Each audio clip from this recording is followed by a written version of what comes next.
Bienvenue dans Gimmick, le format où on va décrypter des looks. Et là, qu'est-ce qu'on va parler? Et là, de quoi on va parler? Bienvenue dans Gimmick, le format qui décrypte des looks. Et là, on va parler de quoi? On va parler de tenue techwear.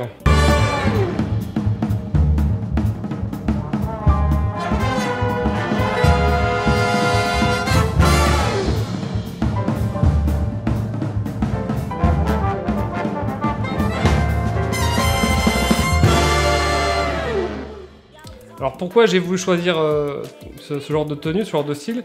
Parce que c'est vrai que j'en parle un petit peu sur Bonne Gueule et j'ai jamais eu l'occasion vraiment de commenter des tenues et de vous montrer un peu quels sont les grands canons esthétiques, les grandes références de ce style vestimentaire qui est assez particulier.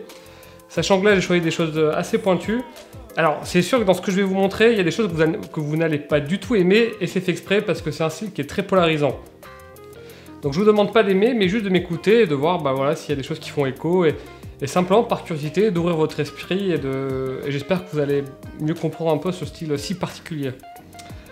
On commence par la première tenue.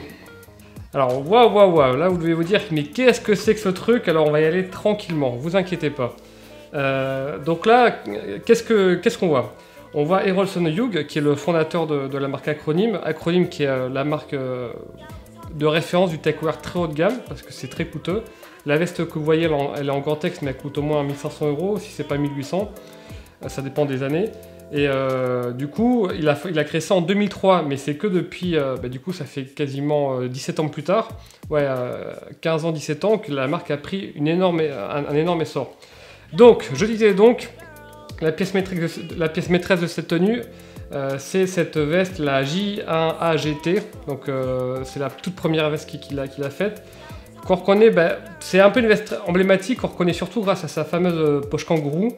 Alors il y a une version sans poche kangourou qui existe qui s'appelle c'est la J1B. Donc là il y a cette fameuse poche kangourou et il y a surtout cet effet au niveau de la manche où c'est comme s'il y avait une manche courte et en dessous il y avait une manche longue.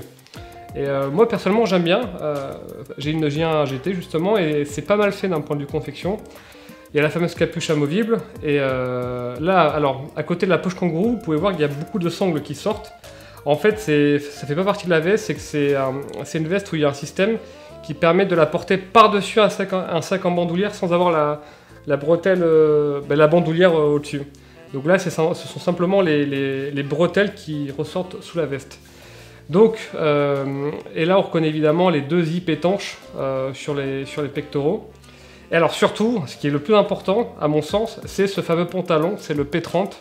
Donc c'est un espèce de sarouel. Alors Acronym, je dois bien leur reconnaître un truc, c'est qu'ils mettent un effort, un acharnement à vouloir proposer des coupes très différentes, très atypiques en termes de pantalon, qui est assez dingue. Normalement sur du techwear assez classique, c'est des cargos, voilà, des coupes vues et revues.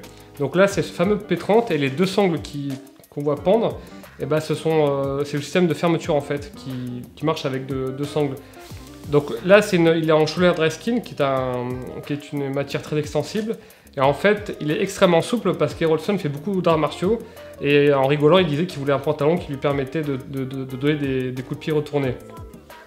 Ensuite, au niveau des chaussures, alors là, c'est là où on doit se dire, mais la tenue est toute noire, mais pourquoi on a des chaussures complètement fluo? C'est la collab entre Nike et Acronym sur le modèle Vapor Max.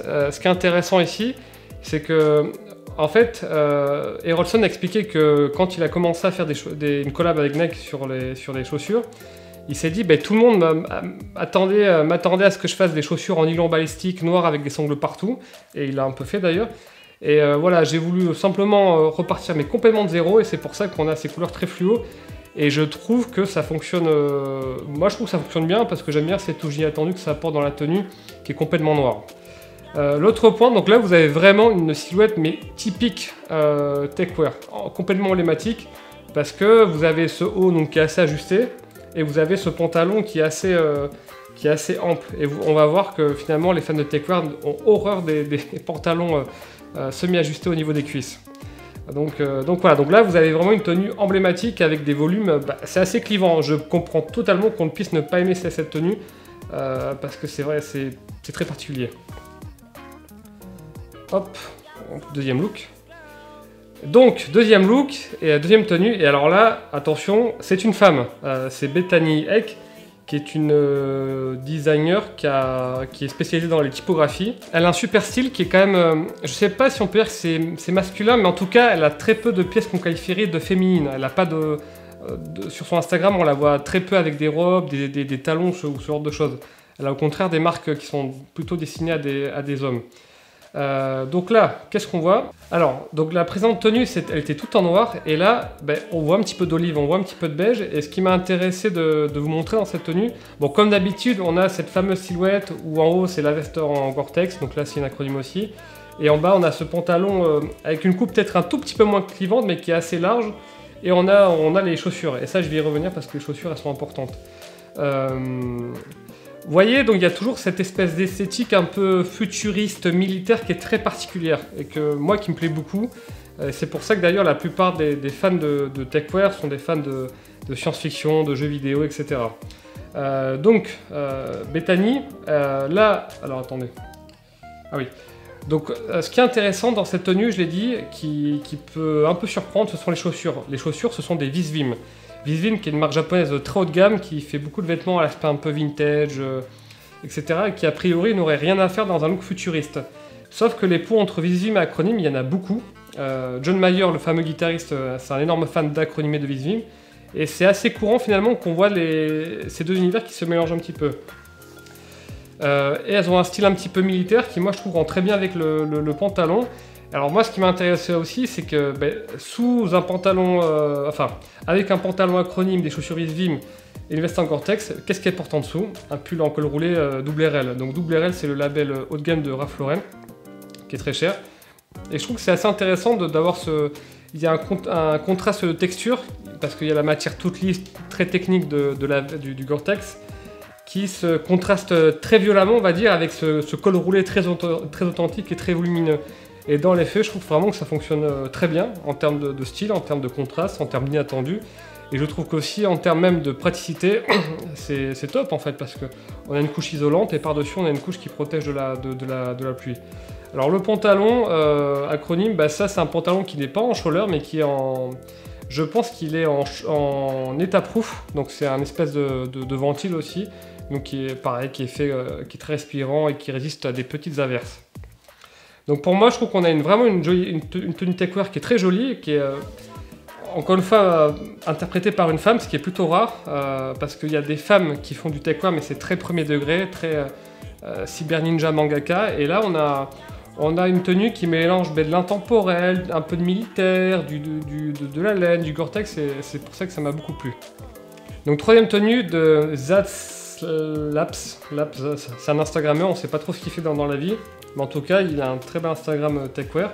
Alors, donc là qu'est-ce qu'on voit? Déjà on retrouve cette silhouette habituelle dont j'ai parlé, donc une veste en haut qui est relativement ajustée, le fameux pantalon un petit peu ample en bas avec une influence militaire qui est très marquée, et on retrouve encore ces fameuses boots Visvim.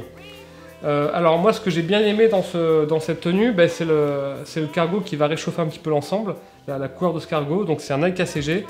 Nike ACG à l'époque où c'était Erolson qui dessinait la ligne, donc c'était fabuleux, c'était génial. Dommage que ça soit plus le cas maintenant. Et je crois que c'est une collection d'été, et c'est pour ça que le cargo a un coloris assez lumineux que j'aime beaucoup. Et la manière dont il s'assemble avec les Visvim, je trouve que ça rend super bien, ce côté à la fois...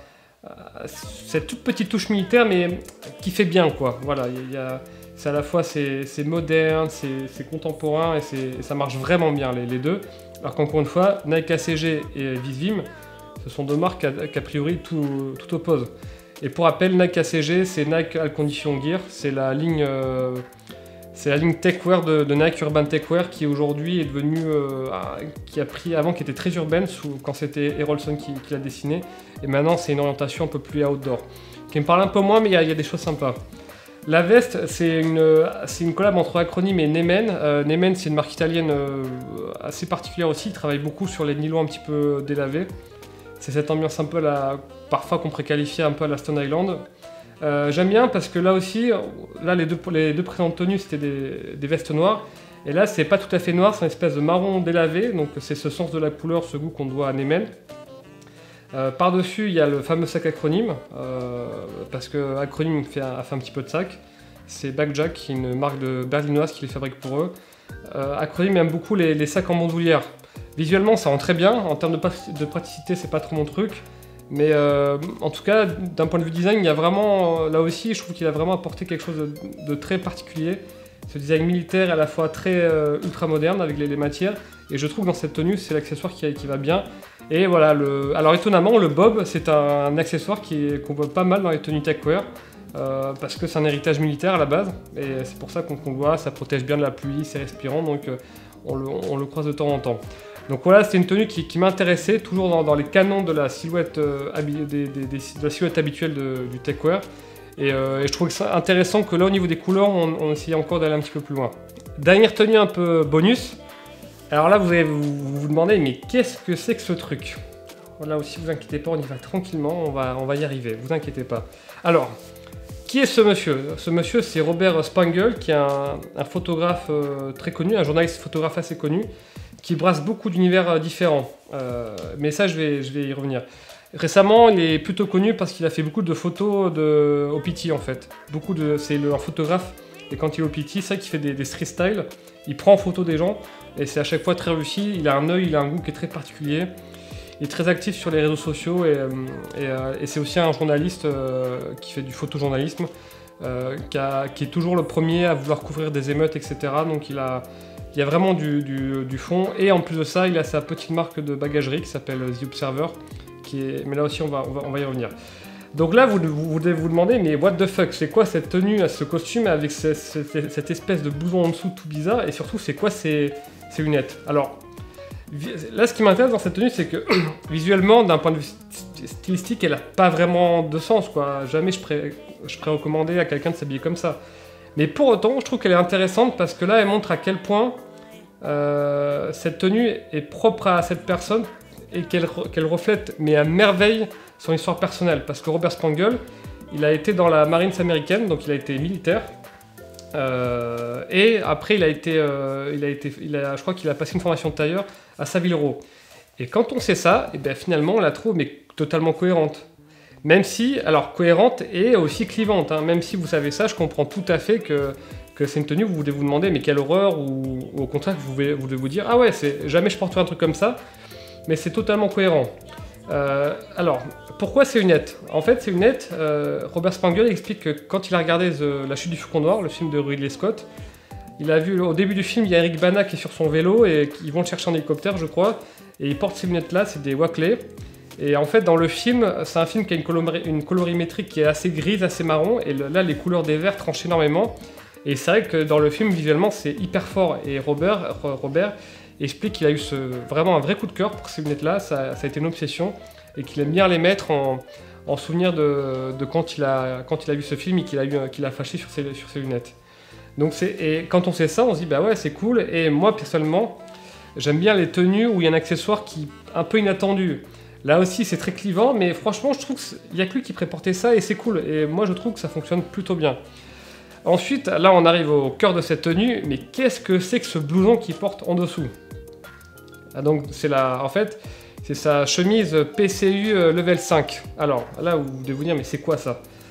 Le PCU, c'est Protective Combat Uniform. C'est le système de vêtements de l'armée américaine. Et donc, forcément, donc là, c'est un vêtement de Orc Industries, qui est un fournisseur de l'armée américaine. Et je pense que c'est un reliquat de son époque où il était militaire. Pourquoi level 5? En fait, c'est un système qui s'échelonne sur 7 levels. C'est important, tout ça vous allez comprendre pourquoi. Donc les niveaux 1 et 2, c'est des base layers. Le niveau 3, c'est la petite polaire pour pas avoir froid quand on bouge pas. Le niveau 4, c'est la protection contre le vent. Et le niveau 5, c'est un peu le vêtement à tout faire, qui est très respirant, qui protège du vent et qui protège aussi d'une petite averse. Ensuite, le niveau 6, c'est le vêtement Gore-Tex, qui protège bien de la pluie, mais qui est moins respirant. Et le niveau 7, c'est le vêtement isolant contre le froid, avec des isolants synthétiques. Et donc, lui, il a voulu garder ce vêtement, donc ce vêtement de niveau 5, respirant, qui protège une petite averse, très durable. Il a voulu le mettre sous une veste de costume. Donc c'est très original, moi je le ferai pas, mais je trouve qu'au vu de son histoire ça va plutôt bien. La veste de costume, forcément avec des accessoires et une tenue aussi et son blouson en coupe-vent aussi clivant, il pouvait mettre qu'un costume gris. Donc c'est ce qu'il a fait. Le costume gris, c'est la marque de The Rake qui est le magazine sartorial. Magazine très chouette. Et là, ils ont sorti une petite ligne de costumes qui est pas très cher en plus. Hein. Je crois que la veste, elle a moins de 250 €. Et voilà, ça fait son effet. Je trouve visuellement, ça permet de calmer un peu les verres fluo des lunettes ou la veste. Et c'est vrai que ça fait un contraste de style qui est complètement inattendu et très surprenant. Ensuite, au niveau des chaussures, c'est des Morjas Shoes, c'est une marque de chaussures assez accessible, il aime beaucoup les loafers. Et là, le sac qu'on voit à côté, c'est son fameux sac, c'est sa fameuse petite marque d'accessoires et de sacs qui s'appelle donc The Observer Collection. Et la particularité, c'est d'avoir une très belle fabrication, un très bel aspect, d'utiliser du cuir et du canevas, mais d'avoir des fonctionnalités qui sont assez techniques, comme des passes en molle, des boucles, etc., des straps, et je trouve que c'est très sympa, mais c'est assez cher. Là, on est sur un sac à plus de 1000 €. Donc voilà, le but c'était de vous montrer une tenue qui, pour le coup, va complètement diviser, et je pense que c'est fait pour, mais je trouve qu'elle est totalement cohérente avec la personne, et c'est ça qui m'intéressait. Voilà ma vision techwear. En tout cas, voilà les grands canons esthétiques, les pièces emblématiques, les pièces symboliques de ce style-là.